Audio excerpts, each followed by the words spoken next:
Dewan Kehormatan Penyelenggara Pemilihan Umum merehabilitasi para teradu dan memutuskan: pertama, menolak pengaduan pengadu untuk seluruhnya; kedua, merehabilitasi nama baik teradu 1 Husni Kamil. Sekali lagi yang perlu digarisbawahi di sini adalah tadi Ketua DKPP Jimli Asidiki juga menegaskan kalau keputusan dari DKPP ini tidak akan mempengaruhi hasil yang akan disidangkan dalam sidang Mahkamah Konstitusi nanti maupun mengubah hasil Pilpres 2014 karena ini merupakan sidang pelanggaran kode etik individu per individu. Jadi jika ada yang melanggar maka DKPP akan memberikan sanksi kepada orang-orang ataupun pihak penyelenggara pemilu yang melanggar kode etik. Total tadi sempat disampaikan ada 9 orang penyelenggara pemilu yang dipecat, ada 30 orang yang diberi peringatan, ini termasuk juga Ketua KPU Husni Kamil Manik, dan juga ada 20 orang yang direhabilitasi dan 2 orang diberi pujian, yaitu Komisioner KPU Hadar Nafis Gumai dan juga Panwaslu Kota Sukoharjo. Mungkin untuk sementara demikian. Putri, kita kembali ke studio. Baik, terima kasih. Hariman Khalid melaporkan langsung dari Gedung Kementerian Agama, tempat Dewan Kehormatan Penyelenggara Pemilu mengadakan sidang putusan yang baru saja selesai. Terima kasih, Hariman. Kita sudah dengar sekarang Pak Haryono, Pak Philips. Tadi sudah disampaikan juga oleh Pak Jimli Asidiki melalui terakhir sebagai penutup sidang disampaikan bahwa ini adalah individu per individu. Tapi pertanyaan saya sekarang, jika ada beberapa hal tentunya materi yang disidangkan di DKPP dan Mahkamah Konstitusi itu beririsan.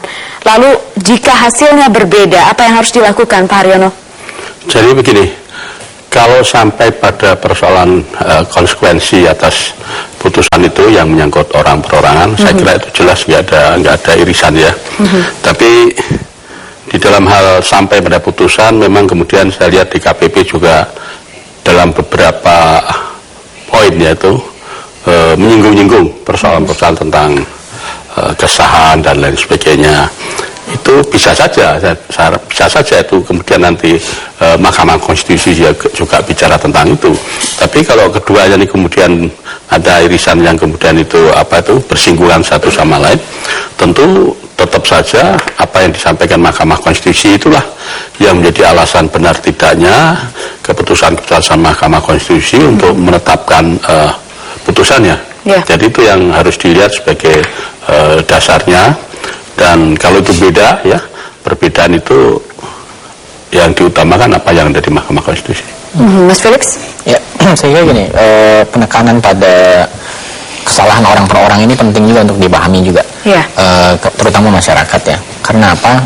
Karena kalau kita lihat proses pemilu di Indonesia itu melibatkan banyak sekali penyelenggara, ratusan ribu, mungkin 1 juta orang mungkin terlibat. Ada 500 ribu lebih TPS, minimal tuh ada 500 ribu orang berarti kalau di satu TPS satu penyelenggara pemilu, tambah Bawaslu, Panwaslu di seluruh daerah, KPUD dan lain-lain, sehingga dari 1 juta orang kalau tadi ada 9 dipecat, itu saya kira sangat minor dibandingkan dengan kesuksesan penyelenggara pemilu yang melibatkan 1 juta orang. Tentu saja kita tidak tentu kita berharap ke 1 juta orang ini semuanya tidak melanggar kode etik sama sekali. Tapi karena yang diputus adalah soal orang per orang, tentu akan ada yang melanggar kode etik.